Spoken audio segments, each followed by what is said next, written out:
जी, मेरा नाम वाजिद एहसास है और मैं एक तालिब इल्म हूँ। डॉक्टर साहब से मेरा ये सवाल है कि मैं पिछले 4 साल से रिलीजन को प्रैक्टिस नहीं कर रहा। मैं एक रिलीजियस पर्सन हूँ और मेरे तमाम मामलात अच्छे चल रहे हैं। यानी मैं एक तालिब इल्म के तौर पर एक अच्छा तालिब इल्म भी हूँ, एक बेटे के तौर पर एक अच्छा बेटा भी हूँ। दोस्तों के में जो मेरा एक मुआशरे में किरदार है या दोस्तों में है वो भी बहुत अच्छा है और मेरे तमाम मामलात भी ठीक हैं। मैं किसी से कुछ लेता हूं तो वक्त पर वापस करता हूं।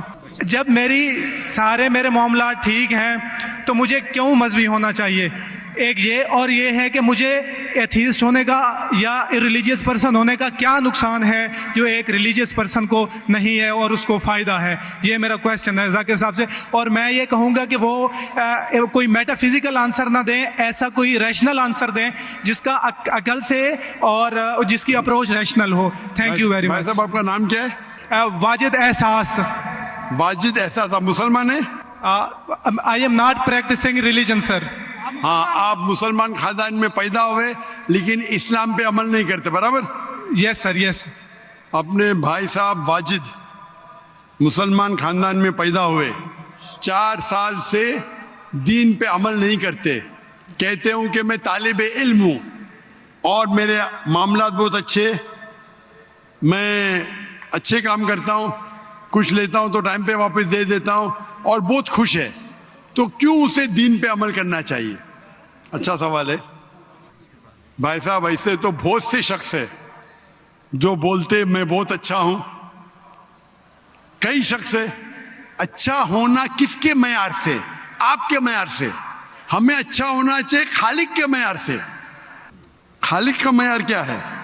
अच्छा होना वो जो ईमान रखता है, अमल सालिहात करता है। वतवासौ बिल हक वतवासौ बिस सब्र।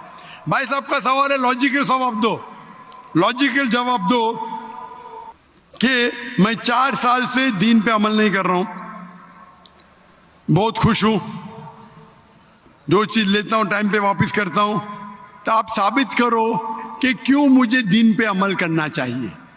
जो आप बोल रहे आप बहुत खुश है, वो मेरी खुशी के लिए काफी नहीं है। मैं जानना चाहता हूं कि कितने लोग को आपने सही रास्ते पे लेके आया आपके 4 साल में? कितने लोग आपको मानते? बोलिए मुझे। वाजिद भाई किधर है? वाजिद भाई जी जी सर। हाँ, कितने लोग आपको मानते 4 साल में? 5,000 10,000 कितने लोग मानने लगे आपको? सर मुझे इससे कोई फ़र्क नहीं पड़ता, ना मेरी पर्सनल लाइफ पर, ना मेरी जो है एक इज्तमाही जो मेरी ज़िंदगी है मुआशरे में, कि मेरे ऊपर कितने लोग मानते हैं या मुझे कितने लोग अच्छा समझते हैं। ये है कि जो एक ज़ाब्ता सेट किया हुआ है सोसाइटी की जानिब से और एक अकल के जो तकाज़े हैं, यानी एक अकलियत का तकाज़ा है कि मेरा मुआशरे में एक अच्छे इंसान का कैसे रोल हो सकता है और या मेरा इंडिविजुअल का एक मुआशरे में अच्छा रोल कैसे हो सकता है, तो उस तरह मेरा एक अच्छा रोल है। मैं आपसे ये कहता हूँ को कोई एक ऐसा रैशनल कोई अप्रोच हो, रैशनल एविडेंस हो, रैशनल आंसर हो जिसकी वजह से मुझे रिलीजन को प्रैक्टिस करना चाहिए, जो मैं नहीं कर रहा। आप जो बोल रहे अकलियत के हिसाब से, अकलियत जो इंसान समझती है हमेशा सही नहीं होता। आपको पता है, पहले दुनिया लोग समझते चपटी है। सैकड़ों साल, हजारों साल पहले लोग समझते थे दुनिया चपटी है। जी सर, बिल्कुल ये है कि अब एवोल्यूशन हो रही है ना। भाई साहब अभी आपका सवाल खत्म हो गया, मेरा जवाब सुनिए आप। जी जी जी। ये डिबेटिंग सेशन नहीं है, समझे आप? ये रैशनल आप समझते नहीं। जब सिंपल समझ नहीं सकते आप बोलते आप बहुत एकदम क्या बोलते कंटेंट है। आप इतना नहीं समझ सकते क्या कंटेंट है। आपको सवाल देने का मौका दिया गया है, अभी मेरा जवाब सुनिए। हर इंसान अपने दिमाग से समझता है वो सही है। वो चोर भी अपने दिमाग से सही है समझता है। वो चोर जो चोरी करता है, जो चोर चोरी करता है, वो अपने दिमाग से सही समझता है। आप मुझे एक पॉइंट बताओ। एक चोर है, मान लो मैं चोर हूं, मैं चोरी करता हूं, करोड़ों रुपये लोग की चोरी करता हूं। आप एक रैशनल पॉइंट बताओ कि मैं गलत हूं और मैं चोरी छोड़ दूंगा। एक। चलो भाई साहब, वाजिद भाई जवाब दो। मैं दुनिया का सबसे बड़ा चोर हूं, जी जी, करोड़ों रुपये चोरी करता हूं। आप एक रैशनल पॉइंट बताओ कि मैं गलत हूं और चोरी छोड़ दूंगा। जी सर, उसकी वजह ये है कि आप अगर चोर हैं और चोरी करते हैं तो आप गलत इसलिए हैं कि आपके अमल से लोगों की जिंदगियों पर जो है मंफी असरात पड़ रहे हैं। मुझे क्या फर्क पड़ता है लोग क्या समझते हैं, मैं तो खुश हूं ना, चोरी करके रोज रोज खरीदता हूं, मुझे क्या। आपको जब मेरे की जरूरत, आप थोड़ी देर पहले पूछे, मुझे फर्क नहीं पड़ता लोग क्या मेरे में, मैं खुश हूं। उसी तरीके से आप लॉजिक पे बात करो, लोग क्या सोचते बात मत करो। मैं तो ये पूछता हूं, आप मुझे मंतिक से, लॉजिक से एक पॉइंट बताओ कि मैं गलत हूं और चोरी छोड़ दूंगा। ये मत बताओ लोगों को तकलीफ होती, मुझे क्या फर्क पड़ता है, मुझे तो अच्छा है ना। मैं चोरी खरीदता हूं, रोज रोज खरीदता हूं, बंगला खरीदता हूं, क्या गलत है? लोग को तकलीफ होती, मुझे क्या नुकसान उससे, आपको नुकसान है। आप ये बताओ मेरा नुकसान क्या है? एक दो नहीं सर, आप ये मुझसे मेरे ख्याल में पूछ रहे हैं कि आप खुश हैं, लेकिन मैं आपसे ये सवाल करता हूं कि मेरे सवाल मत कीजिए, मेरे सवाल का जवाब दो। मेरा सर यही सवाल है। एक लॉजिकल पॉइंट बोलो साबित करने के लिए। मैं दुनिया का सबसे बड़ा चोर हूं, करोड़ों अरबों रुपए चोरी करता हूं, मैं बहुत खुश हूं जी। लोग को तकलीफ होती गए बाढ़ में, मुझे तो तकलीफ नहीं हो रही है। इसको बोलते सेल्फ सेंटर्ड। इससे आपने क्या बोले, मैं खुश हूं, मुझे दुनिया की फिक्र नहीं, उसी तरीके से मैं खुश हूं, तो आप क्या बोलेंगे मैं अच्छा इंसान हूं? आपकी लॉजिक किधर गई? एक चीज बताओ, एक दो नहीं, सिर्फ एक। सर, मेरे अमल से, मेरे रिलीजियस होने से, आपके अमल की बात नहीं कर रहा हूं मैं, मेरी चीज की बात कर रहा हूं भाई साहब। आप अगर जवाब नहीं दे सकते तो बोलो, मैं जवाब नहीं दे सकता हूं। आप मुझे एक चीज लॉजिकल बताओ जो मेरे लिए नुकसानदार है। अच्छी बात है, मैं चोरी कर रहा हूं, मुझे दुनिया की फिक्र नहीं, मुझे मेरी अपनी फिक्र है। एक लॉजिकल बताओ। आप 4 साल से कर रहे हैं, मैं 10 साल से कर रहा हूं। आप तो आपकी हालत देख के मुझे अफसोस हो रहा है, मेरी हालत तो बहुत अच्छी है भाई। मेरे पास अरबों रुपए का घर है, अरबों रुपए की गाड़ी है मेरे पास, नौकर चाकर है। आप तो सिर्फ तालिबे इल्म है भाई, कौन अच्छा आप या मैं? इसीलिए लॉजिक, आप ऐसा बोले क्या मुझे दुनिया की फिक्र नहीं, तो मैं आपसे अच्छा ना। अगर दुनिया की फिक्र है और मंतिक से सोचो जो जवाब है, नहीं मुझे बाकी लोग की फिक्र है, मैं खुश हूं, तो हर गलत आदमी बोलेगा मैं खुश हूं, आपके पास जवाब ही नहीं रहेगा जैसे आप बोल रहे। मंतिक से सोचे तो मेरे कई तकरीर है, मंतिक से सोचे तो आदमी खुश कौन है? अभी आपके जवाब पे आता हूं मैं। आपने जो डायलॉग मारे ना, मुझे लोग की फिक्र नहीं, उसमें तो फंस गया। एक बता नहीं सके मुझे, एक, और बताएंगे भी तो उसका आप बोलेंगे पुलिस पकड़ेगी, पुलिस मेरे खीसे में, मैं सबसे बड़ा माफिया है, कौन अटैक करेगा मेरे पास, पीछे पे बॉडीगार्ड है। मेरी पूरी तकरीर है इसके ऊपर। अभी मैं आता हूं आपके सवाल पे। लोग अक्सर समझते हैं कि पैसे से अमन मिलता है। आपको पता है कि जितने दुनिया में टॉप 10 रिचेस्ट मैन हैं, 10 में से 8 का तलाक हो चुका है, टॉप 5 में सबका तलाक। कई रिच मैन के बच्चे लोग ने कंप्लेंट किया अपने वालिद के बारे में, क्या हैप्पीनेस, क्या हैप्पीनेस। इलॉन मस्क नंबर 1, उसका तलाक, जेफ बेजोस उसका तलाक, बिल गेट्स उसका तलाक। Richest man, $100 billion, $150 billion, $200 billion, क्या फायदा? आपको लगता है हमारे दिमाग में गलत फहमी, खुश है, इन लोग बिल्कुल खुश नहीं है। वो जो इंसान गांव के अंदर सुकून की नींद सोता है, वो उनसे ज्यादा खुश है।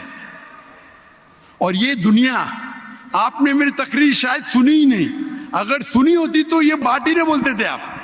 मेरे तकरीर में मैंने कहा हूं कि ये दुनिया हमारे लिए इम्तिहान है आखिरत के लिए। आप जब आखिरत में मानते ही नहीं तो आपको क्या पता?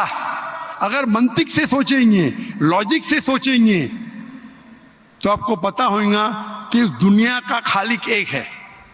आप मेरी वीडियो का सेट सुनिए, डज गॉड एग्जिस्ट? वाजिद भाई, वाजिद का मतलब क्या? आपका नाम क्यों नहीं बदलते आप? वाजिद का मतलब क्या? पाने वाला सर। क्या? पाने वाला। पाने वाला। क्या पाया आपने?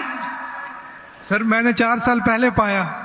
हाँ, अभी अभी छोड़ दिए तो नाम तो बदलो, लोग को धोखा क्यों दे रहे? सर ये मेरी सोसाइटी से मुनासबत रखता है, लेकिन आपने मेरे सवाल का जवाब नहीं दिया सर। अटमोस्ट रिस्पेक्ट के साथ सर, मैं वही तो बोल रहा हूं मैं ना, मेरे सवाल का जवाब के लिए मेरे तकरीर सुनो। Does God exist? सर वो एक और सुनिए सुनिए सुनिए सुनिए सुनिए, नहीं जा रहा। ये बहस नहीं हो रही है, आपका सवाल खत्म हो, जवाब दे रहा हूं मैं। आप ये मानने के लिए डज गॉड एग्जिस्ट, जो लोग खुदा में नहीं मानते वो साबित ही नहीं कर सकते चोर गलत है। अभी मैं आपको साबित करता हूं, जो लोग, आप कुछ भी बोलो, आप बड़े चोर है, आपको पुलिस पकड़ेंगे, पुलिस मेरे खीसे में, आपकी कोई दूसरी चोरी करेंगे, आपका चोरी कोई कर नहीं सकता, मेरे पास बहुत बड़ी गार्ड है। सिर्फ एक ही लॉजिक से आप उस चोर को गलत साबित कर सकते हैं। अगर मैं मुसलमान हूं और मुझे कोई चोर कहता है कि मैं सबसे बड़ा चोर हूं, मैं खुश हूं, मुझे एक लॉजिक बताओ कि गलत है और मैं छोड़ दूंगा। मैं उससे पूछूंगा, अगर तुम्हारे साथ कोई नाइंसाफी होगी तो आप चाहेंगे कि इंसाफ हो? भले आपके साथ कोई चोरी नहीं कर सकता है, मान लो, लेकिन आपके माँ के साथ किसने गलत हरकत की है, आप नहीं चाहेंगे कि उसको सजा मिले? आपके बहन के साथ कोई गलत हरकत करता है, आप नहीं चाहेंगे उसके साथ सजा हो?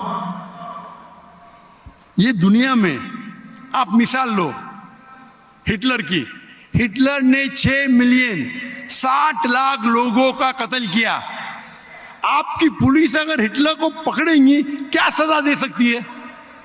मैक्सिमम उसको जला सकती है, एक के बदले एक। 59 लाख 5,999,000 अब भी उस पर अदल्य होता है। आप अगर हिसाब किताब करेंगे तो इनजस्टिस है।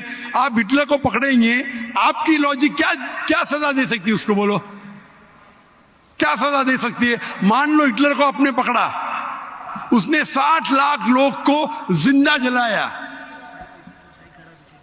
आपकी लॉजिक क्या कहती है, क्या सजा मिल सकती है उसको? बोलो बोलो वाजिद भाई। सर आप मेरा सवाल का दो, हिटलर को आज पकड़ेंगे, आपकी लॉजिक क्या सजा दे सकती है उसको? सर जो भी कानून के दायरे में उसे सजा दी जाएगी। हिटलर का अमल और है, मेरे सवाल का उससे ताल्लुक नहीं अरे है। मेरे सवाल का जवाब देंगे तो आपको मालूम पड़ जाएगा। मेरा सवाल ये है, आप लॉजिक आदमी है ना, अगर हिटलर को पकड़ेंगे तो उसको सजा मिलना चाहिए ना दुनिया में? जी, जो एक स्टेट ने तय की है कातिल की, वो उसे सजा मिलनी चाहिए। एक कत्ल के मतलब एक, बाकी जो 5 मिलियन का क्या हिसाब? अन्य जस्टिस नहीं है, बराबर? आपको मानना पड़ेगा, अगर पुलिस हिटलर को पकड़ती थी, उसको मौत देती थी, ये जस्टिस है क्या? नहीं जस्टिस है, नहीं जस्टिस है। आपके हिसाब से 1 = 6 मिलियन, आपका मैथ्स बहुत वीक है। अल्लाह ताला फरमाते कुरान मजीद में सूरह निसा में आयत नंबर 53 कि अगर जो लोग अल्लाह के आयतों में नहीं मानते और आखिरत में अल्लाह ताला उनको जहन्नम की आग में डालेगा, और जितने बार, सूरह निसा सूरह नंबर 4 आयत नंबर 56, 53 ने 56, जितने बार उनकी चमड़ी जलेंगी उतने बार उनको नई चमड़ी दी जाएंगी। आज साइंस कहती है कि दर्द होने के लिए चमड़ी के अंदर पेन रिसेप्टर है, पहले नहीं पता था।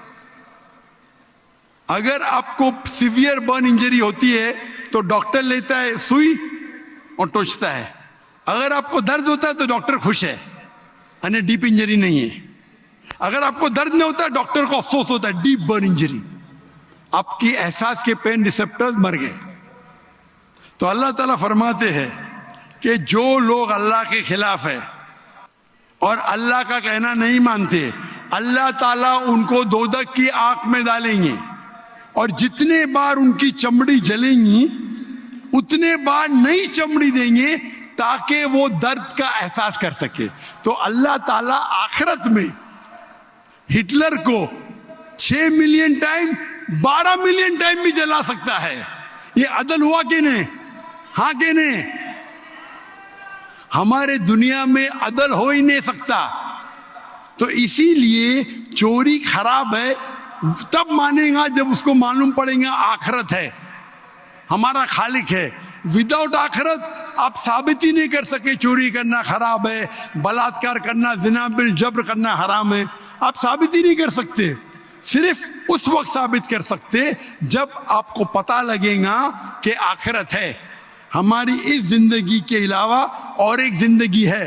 और ये अदल सिर्फ तब हो सकता है जब हमारा खालिक है, हमारा मालिक है। और सिर्फ खालिक होना काफी नहीं है, खालिक के साथ आखिरत होना जरूरी है। अगर आखिरत नहीं है तो आप साबित ही नहीं कर सकेंगे कि चोरी करना खराब है, बलात्कार करना, जिना बिल जब्र करना हराम है, किसी का कत्ल करना हराम है। साबित ही नहीं कर सकते, आपके पास लॉजिक ही नहीं है। तो आप जो बात कर रहे 4 साल से आप खुश है, आपकी खुशी टेम्परेरी है। मेन खुशी तो है आखिरत। जैसा बोलते हैं ना, आपके लिए जन्नत है, बिल्कुल सही है वो हदीस अल्लाह के रसूल की। काफिर के लिए जन्नत है दुनिया, तेरे लिए वाजिद ये दुनिया जन्नत है, मैं मानता हूं। अल्लाह के रसूल की हदीस है। अगर तू कहता है कि तू इस्लाम छोड़ दिया, मतलब काफिर है, मुर्तद है, बराबर की नहीं, और डंके की चोट पे ऐलान कर रहा है, शर्म भी नहीं आती।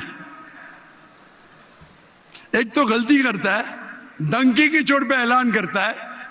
अल्लाह के रसूल फरमाते तेरे लिए ये दुनिया जन्नत है, हमारे लिए कैद है। आखिरत में दोजख में जब जाएगा, अंगार लगेंगी पांव पे तो ब्रेन विल बॉइल, भेजा उबलेगा। ये हदीस बिल्कुल वाजिद भाई, मेरी दरखास्त है आप कुरान तर्जुमे से पढ़िए और उसके ऊपर तदब्बुर करो। अब भी मौका है, अब भी मौका है समझ जाने का। डंके की चोट पे कहते कि 4 साल से मैं खुश हूं। जिस तरीके से अल्लाह के रसूल फरमाते, ये हदीस तुम पे हूबहू फिट होती है। मेरी दरखास्त है कि कुरान मजीद को समझ के पढ़ो और हर आयत को समझ के पढ़ो, वो जबान में जो जबान पे आपको महारत है। और मैं दुआ करता हूं अल्लाह से कि अल्लाह तुमको हिदायत दे।